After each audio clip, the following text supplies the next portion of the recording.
नमस्कार दोस्तों, मैं हूं अभिजीत और आप सभी का स्वागत है मेरे YouTube चैनल एजॉब्स ज्ञान में। दोस्तों, आज की इस वीडियो में बात करने वाले हैं उत्तर प्रदेश अधीनस्थ सेवा चयन आयोग लखनऊ की ओर से ये विज्ञापन जारी किया गया है, जो कि आपको 16 मई को ही ये विज्ञापन जारी किया गया है, जिसको हम शॉर्ट फॉर्म में जानते हैं यूपी SSSC रिक्रूटमेंट 2023 के फॉर्म में। तो ये जो है आपको 23 मई यानी कि आने वाले टाइम में ये स्टार्ट होने वाला है, जो कि आपका 12 जून इनकी अंतिम तिथि होगी और शुल्क जमा करने की जो अंतिम तिथि होगी वो 19 जून तक रहने वाली है। तो चलिए इसकी डिटेल्स को समझते हैं। जैसे कि इसमें बता रहे हैं कि विशेष कथन उपयुक्त विज्ञापन के सापेक्ष आवेदन सबमिट करने एवं शुल्क जमा करने की अंतिम तिथि जो है वो 12/6/2023 है। इसी तिथि के बाद से कोई आवेदन शुल्क स्वीकार नहीं किया जाएगा। अभ्यर्थी द्वारा अपने आवेदन पत्र का प्रिंट आउट तब तक नहीं निकाला जा सकेगा जब तक वो शुल्क को जो है वो जमा नहीं कर देते, यानी कि शुल्क जो है वो आपको जमा करने के बाद ही आपका होगा। इसके पश्चात विलंबित 7 दिवसीय के अंदर अर्थात 19/6/2023 तक अनिवार्य रूप से करा लिया जाएगा। इस अवधि में अभ्यर्थी द्वारा अपने आवेदन पत्र में नियमन विवरण को संशोधित भी किया जा सकता है। ये सारा डिटेल्स है दोस्तों, जिसको आपको फॉलोअप करना है।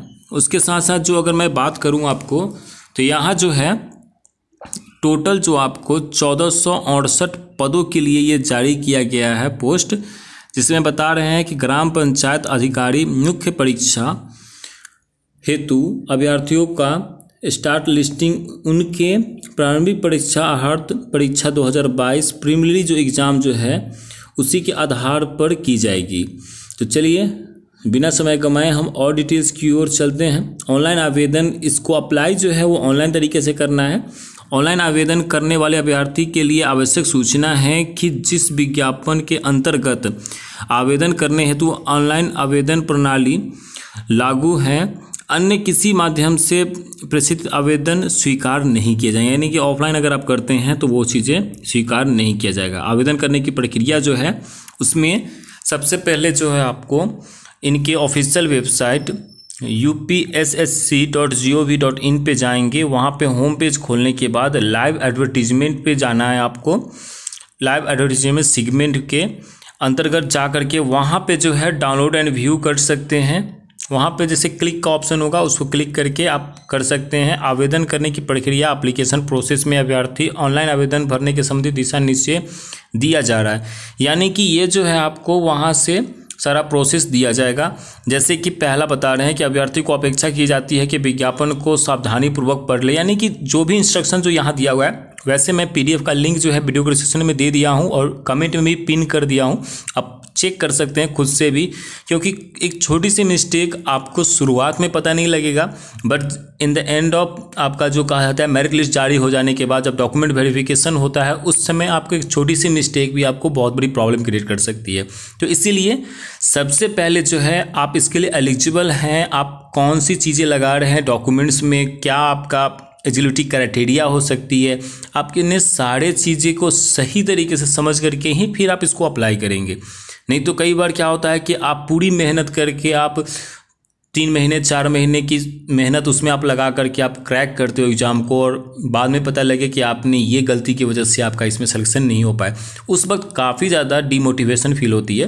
तो इसलिए मैं चाहता हूँ कि आप जो है कोई भी, जैसे कि रिजर्वेशन कैटेगरी हो गया, एज से रिलेटेड हो गया, कुछ भी है, आप सही तरीके से सब कुछ को अप्लाई करेंगे, तभी आपका कहीं कोई प्रॉब्लम नहीं देखने को मिलेगा।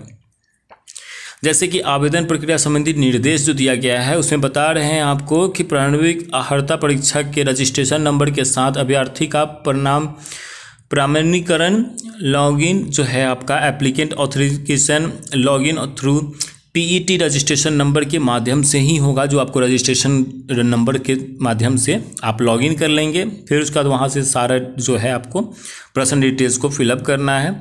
फिर उसके बाद जो है आप ये डिटेल्स में जैसे आपका कि आप जनरल से हैं, किस कैटेगरी से बिलोंग करते हैं, वो आप यहाँ पर फिलअप करेंगे। अगर आप EWS लगाते हैं तो EWS वैलिड होना चाहिए, आप पुराने EWS को नहीं कर सकते, आप वापस से इसे अप्लाई करेंगे और उसके बाद आप इसको लगाएंगे, तभी जाकर के वो वैलिड माना जाएगा। चलिए हम और डिटेल्स की ओर बात करते हैं। जैसे कि आपका जो है इसमें एज रिलैक्सेशन वगैरह भी है। अगर आप रिजर्वेशन कैटेगरी से बिलोंग कर रहे हैं तो आपको डेफिनेटली एज रिलैक्सेशन देखने को यहाँ पे मिल सकता है। दोस्तों बात करते हैं आवेदन शुल्क का। तो अगर मैं बातें करूं तो अभ्यर्थियों से आवेदन के स्तर पर ऑनलाइन आवेदन हेतु मात्र ऑनलाइन प्रक्रिया शुल्क ही लिया जाएगा, जिसका श्रेणीवार विवरण नीचे दिया गया है। यानी कि नीचे जो दिया गया है आपको, उसके अकॉर्डिंग जो है आपको अप्लाइंग चार्जेस जो पड़ने वाला है वो अनारक्षित यानी कि जनरल कैटेगरी के लिए जो है वो 25 रुपया लग रहा है, अन्य पिछड़ा वर्ग के लिए आपको 25 रुपया लग रहा है, अनुसूचित जाति के लिए 25 रुपया लग रहा है और अनुसूचित जनजाति के लिए 25 रुपया लग रहा है। यानी कि सभी कैटेगरी के लिए जो यहाँ पे जो है 25 रुपया ही लग रहा है। तो ज़्यादा तो कॉस्ट है नहीं दोस्तों, ये सभी के लिए एक जैसा ही है। बात बाकी है कि आप सब कुछ कंप्लीट करने के बाद पेमेंट कर लेंगे, उसके बाद ही आप इसका प्रिंट आउट निकाल सकते हैं। और प्रिंट आउट निकाल कर अपने पास रखना बहुत ज़रूरी होता है। कई बार आप मिस कर जाते हैं तो ये प्रिंट आउट उस समय आपको बहुत हेल्प करता है। और in the end of selection के वक्त भी आपको बहुत सारी चीज़ें हैं जो आपको उस समय क्राइटेरिया पर डिमांड कर सकते हैं। तो अगर इन सब के बावजूद भी अगर आपको कहीं डाउट लगे, आपको जो चीज़ें समझ में नहीं आए, तो कमेंट करके हमसे पूछ लीजिएगा, मैं आपको वहाँ पे हेल्प कर दूंगा। Thanks for watching my video. अगर वीडियो पसंद आया हो तो चैनल को सब्सक्राइब कीजिएगा, लाइक कीजिएगा एंड शेयर कीजिएगा। मिलते हैं जल्दी अगले वीडियो में। Till then bye bye, take care.